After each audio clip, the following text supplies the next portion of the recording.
मेरे प्यारे देशवासियों,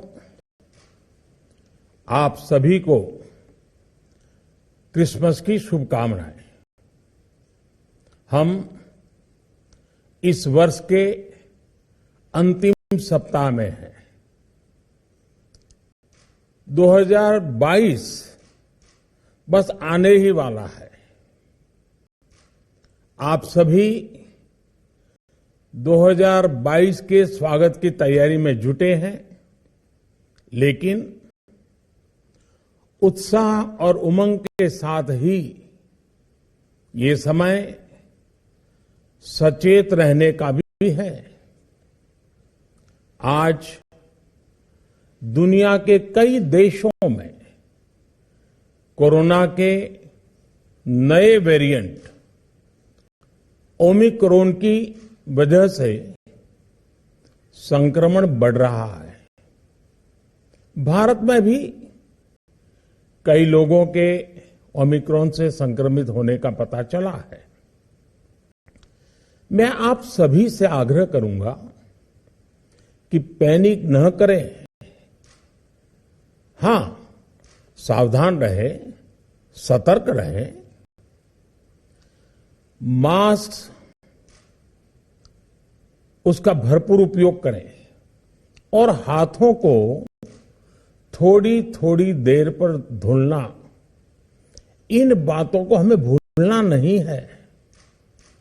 आज जब वायरस म्यूटेट हो रहा है तो हमारी चुनौतियों का सामना करने की ताकत और आत्मविश्वास भी मल्टीप्लाई हो रहा है। हमारी इनोवेटिव स्पिरिट भी बढ़ रही है। आज देश के पास 18 लाख आइसोलेशन बेड्स हैं, 5 लाख ऑक्सीजन सपोर्टेड बेड्स हैं, 1,40,000 आईसीयू बेड्स हैं।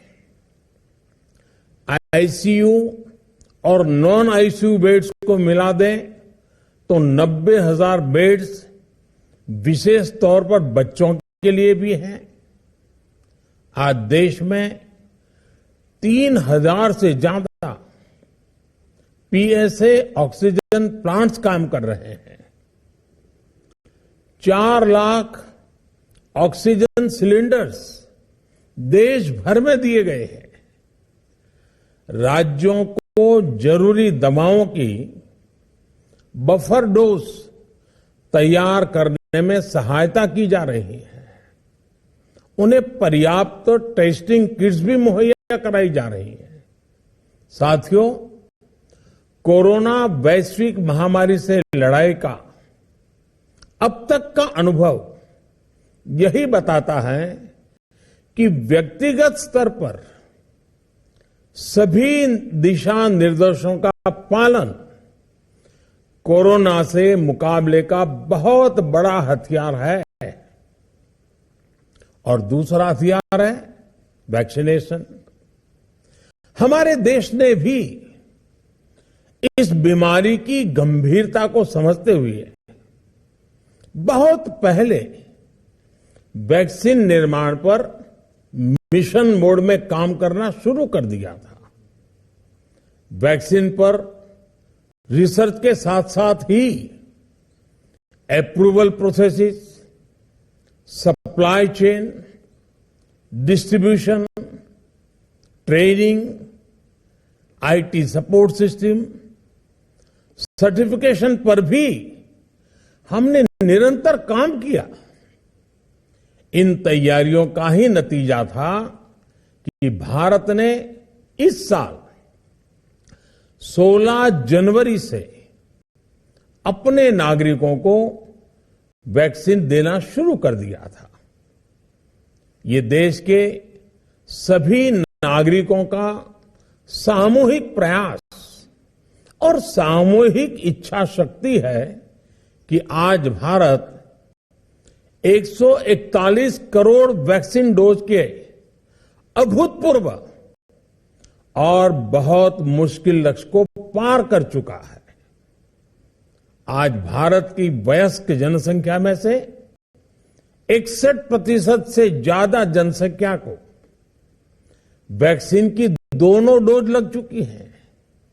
इसी तरह वयस्क जनसंख्या में से लगभग 90% लोगों को वैक्सीन की एक डोज लगाई जा चुकी है। आज हर भारतवासी इस बात पर गर्व करेगा कि हमने दुनिया का सबसे बड़ा, सबसे विस्तारित और कठिन भौगोलिक स्थितियों के बीच इतना सुरक्षित वैक्सीनेशन अभियान चलाया। कई राज्य और विशेष तौर से टूरिज्म की दृष्टि से महत्वपूर्ण राज्य जैसे गोवा, उत्तराखंड, हिमाचल जैसे राज्यों ने 100% सिंगल डोज वैक्सीनेशन का लक्ष्य हासिल कर लिया है। आज देश के दूर सुदूर गांवों में जब 100% वैक्सीनेशन की खबरें आती हैं तो मन को संतोष होता है। यह प्रमाण है हमारे हेल्थ सिस्टम की मजबूती का, हमारी टीम डिलीवरी का, हमारे हेल्थ केयर वर्कर्स के डेडिकेशन और कमिटमेंट का, और देश के सामान्य मानवी के अनुशासन और विज्ञान में उनके विश्वास का। हमारे देश में जल्दी ही नेजल वैक्सीन और दुनिया की पहली डीएनए वैक्सीन भी शुरू होगी। साथियों, कोरोना के खिलाफ भारत की लड़ाई शुरू से ही वैज्ञानिक सिद्धांतों, वैज्ञानिक परामर्श और वैज्ञानिक पद्धति पर आधारित रही है। पिछले 11 महीने से देश में वैक्सीनेशन अभियान चल रहा है। देशवासी इसके लाभ भी महसूस कर रहे हैं। उनकी रोजमर्रा की जिंदगी सामान्य हो रही है। आर्थिक गतिविधियां भी दुनिया के कई देशों की तुलना में उत्साहजनक रही हैं। लेकिन साथियों, हम सभी जानते हैं कि कोरोना अभी गया नहीं है। ऐसे में सतर्कता बहुत जरूरी है। देश को सुरक्षित रखने के लिए, देशवासियों को सुरक्षित रखने के लिए हमने निरंतर काम किया है। जब वैक्सीनेशन शुरू हुआ तो उसमें भी वैज्ञानिक सुझावों के आधार पर ही ये तय किया गया कि पहली डोज किसे देना शुरू किया जाए, पहली और दूसरी डोज में कितना अंतराल हो, स्वस्थ लोगों को कब वैक्सीन लगे, जिन्हें कोरोना हो चुका है उन्हें कब वैक्सीन लगे, और जो कोमॉर्बिडिटी से ग्रस्त हैं उन्हें कब वैक्सीन लगे। ऐसे निर्णय लगातार किए गए और ये परिस्थितियों को संभालने में काफी मददगार भी साबित हुए हैं। भारत ने अपनी स्थिति परिस्थिति के अनुसार भारत के वैज्ञानिकों के सुझाव पर ही अपने निर्णय लिए हैं।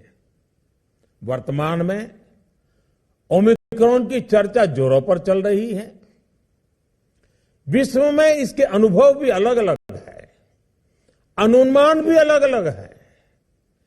भारत के वैज्ञानिक भी इस पर पूरी बारीकी से नजर रखे हुए हैं, इस पर काम कर रहे हैं। हमारे वैक्सीनेशन को आज जब 11 महीने पूरे हो चुके हैं तो सारी चीजों का वैज्ञानिकों ने जो अध्ययन किया है और विश्व भर के अनुभवों को देखते हुए आज कुछ निर्णय लिए गए हैं। आज अटल जी का जन्मदिन भी है, क्रिसमस का त्योहार भी है, तो मुझे लगा कि इस निर्णय को आप सबके साथ साझा करना चाहिए। साथियों,